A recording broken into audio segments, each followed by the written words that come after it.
For some reason, there's a small enclave of incredibly talented artists in Northern California, specifically in the Bay. Over the past 2 years, I have counted myself extremely lucky to have made many friends who are rooted in this area. I decided to make a little field trip out to visit many of them. It was so nice to just sit down and truly connect with these girls, which was not always possible when dealing with market craziness. My first chat is with Madeline, aka Note Beans, who was one of my very first Instagram turned real life friends. So what kind of advice would you give to newer artists? Number one, any creative business has two components. There's the craft and the business side. As a creative entrepreneur, I think definitely dedicate yourself, do art studies, learn as much as you can about the fundamentals of art. Even if you're self-taught artists, many of us are, reverse engineer and just spend the time to learn. And then there's the business side. You can't have one or the other alone. So there's a lot of podcasts, really great channels. There's Aaron on Demand, Latasha James. You can learn so much about marketing and just running an online business. And you have content like Anna's as well. The second thing is definitely know that there's an incredible community out there. It's the one thing I never regret. I think there's so many incredible people that, you're kind of just going through this journey alone, and having other people that can resonate with that and share their insights on how they went through it is really, really powerful. And I think, last thing, I think it's a two, but I think the last thing I would say is also do pop-up events for sure.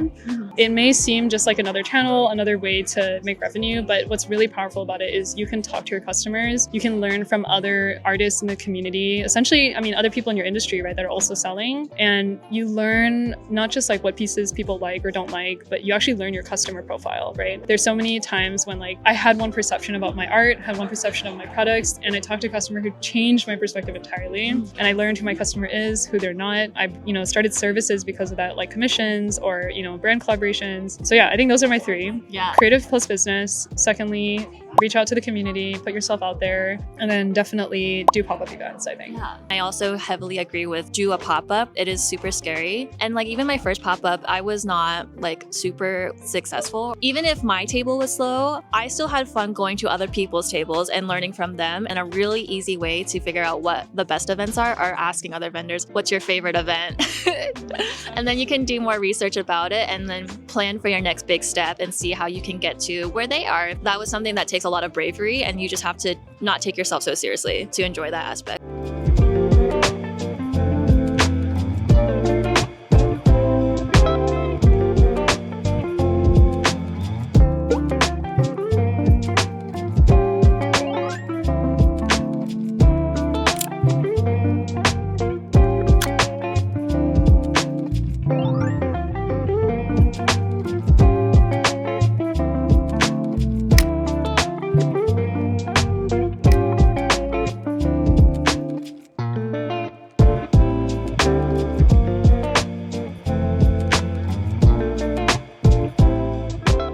Almost 1 year ago, you quit your corporate job and decided to take the plunge into being a full-time artist. What is something that you would tell yourself? To trust the process for sure. Yeah, because I was so worried and I was really anxiously planning, doing my Excel sheet with budgeting to make sure I had enough runway and savings to do this. Do you feel like a plan is necessary to make the jump? Yes, definitely yes. I don't think anyone should impulsively be quitting their jobs. Yeah.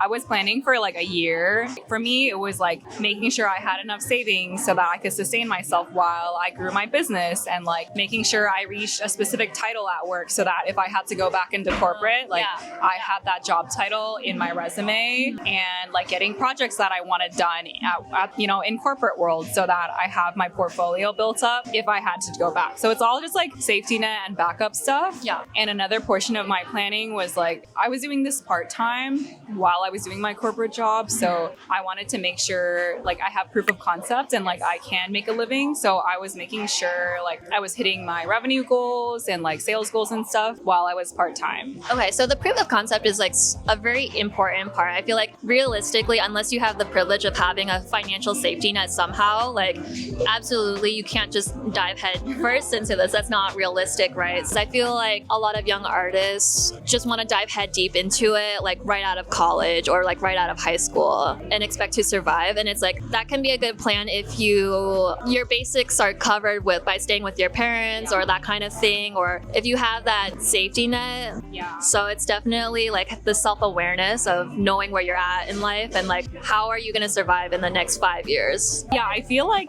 a lot of being self-employed is glorified. Like, you're like, oh my God, it's like the best life ever, which it is in some ways. But like, I feel like once I left my job, I began to realize how many benefits there were in corporate. And it's not like I don't miss my job and I don't want to go back, but there are certain things that you get to do when you have a corporate job that you don't get to do when you're self-employed.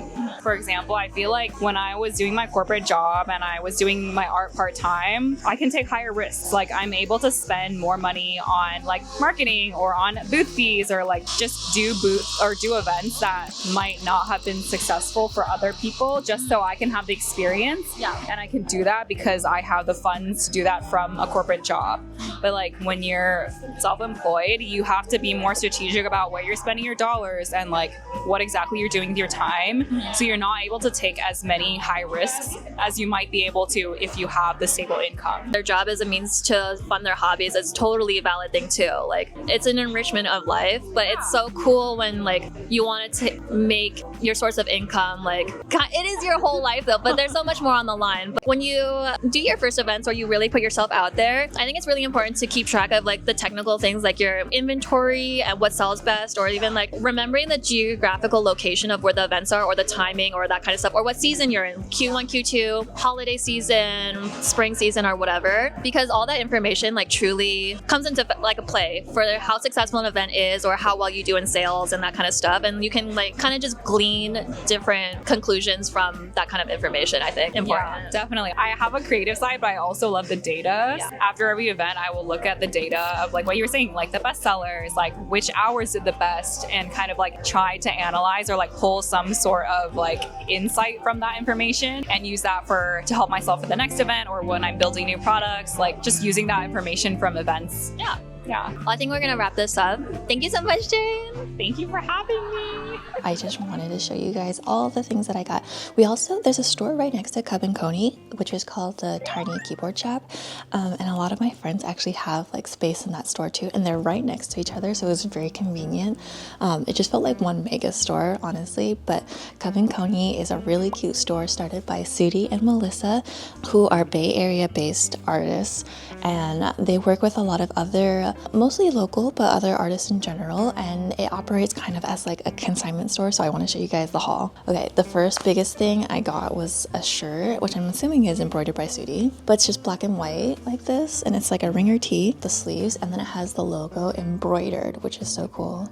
Here on the front, I just love the logo because it's just really cute. And they have different versions of this, and it's very soft. First tape, peonies, a print by Marie. This sticker, the artist is not listed, but strawberry hat cat sticker. This one, this guy, long leg bunny, pal sticker bunny. And then I got these sticker sheets, which I thought were so cute.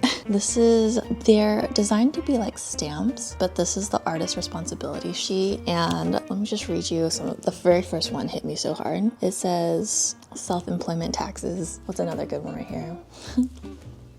This one is sleep schedules. Does not exist. Super funny. And then I got another one as Asian responsibilities. Cut fruit right here. This one hits hard. Internalized shame. It's fine. I'm fine. It's not too relevant to my life. Got two of them. I'm gonna use one as a gift. And then this is another sticker sheet, and it has cafe stuff on it. I just thought it was really cute. They're photo frame stickers, which I didn't really understand what that was, but I just thought it was really cute, so I bought that. I also got this from the Tiny Keyboard Shop next door. I just think it's funny. It's a jet tag, but it's elite. I think that's it. The employee at the shop made me a crane. Adorable. And then to top it all off, I was hanging out with my friend Klein, and she gifted me, before they're out, a tiny letter set that she hand makes. This is the newest design. It's so cute, and she like prints it and cuts it all herself. So this is super precious. I love this one so much. Thank you, Klein. Oh, when I met with Sarah, she gave me this guy. Like, this just on my face. I'm trying. Yeah, I think that's it.